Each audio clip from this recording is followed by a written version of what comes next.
नाना पटोलेंचा सरंजामी प्रताप।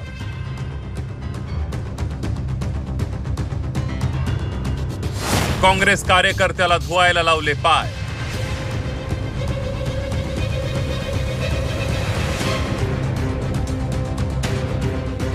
नाना पटोलेंच्या नावानं राजकीय ठणाणा।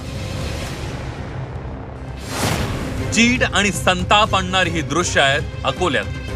काँग्रेस प्रदेशाध्यक्ष नाना पटोले गाडीत बसलेत आणि काँग्रेस कार्यकर्ता चक्क त्यांचे चिखलात माखलेले पाय धुतोय। अकोल्याच्या वाडे गावात मुक्कामी असलेल्या संत गजानन महाराजांच्या पालखीचं दर्शन नाना पटोलेंनी घेतलं। मात्र इथं पावसामुळे प्रचंड चिखल झाला होता। चिखलातून वाट काढत नानांनी दर्शन घेतलं। त्यानंतर एका काँग्रेस कार्यकर्त्याकडून स्वतःचे चिखलानं माखलेले पाय धुवून घेतले। पटोलेंच्या या सरंजामी वृत्तीवर त्यांच्या विरोधकांनी सडकून टीकेची झोड उठवली।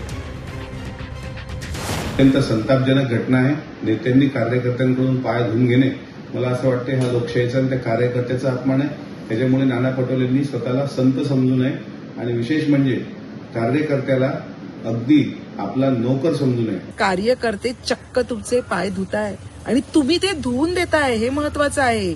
म्हणजे अजूनही जे मनातलं राजेपण आहे आणि प्रजेला जे कसपटासमान वागवण्याचं जे मानसिकता आहे, या मानसिकतेतून आपण बाहेर आलेला नाहीत, हेच याच्यावरून दिसतंय। या कृत्याबद्दल प्रायचित्त म्हणून नाना पटोले यांनी राजीनामा दिला पाहिजे आणि त्यांना एवढेच पाय धुवून घेण्याची हौस आहे तर त्यांनी बुवाबाजी करावी।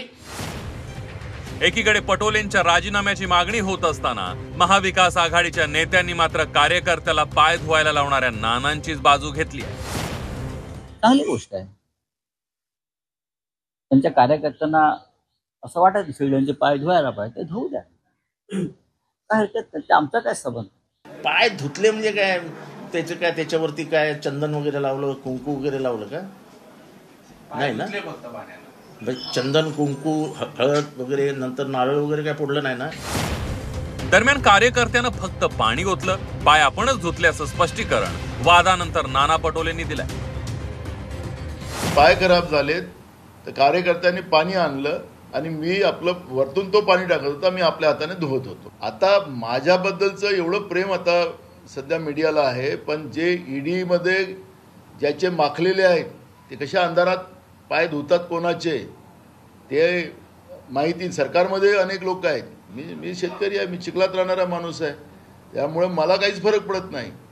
माझ्या जो कुठली मी काही राजा नाही आहे आणि मी काही सोन्याचा चम्मच घेऊन जन्माला आलेलो नाही। खरं तर झाल्या प्रकाराबाबत नाना पटोले यांनी दिलगिरी व्यक्त करायला हवी होती, मात्र चूक मान्य न करता लंगडं समर्थन करण्यावर त्यांनी भर दिला। शेतकऱ्याचा मुलगा असलेल्या नानांकडून असं सरंजामी वागणं नक्कीच बरं नव्हे। ब्युरो रिपोर्ट, झी 24 तास।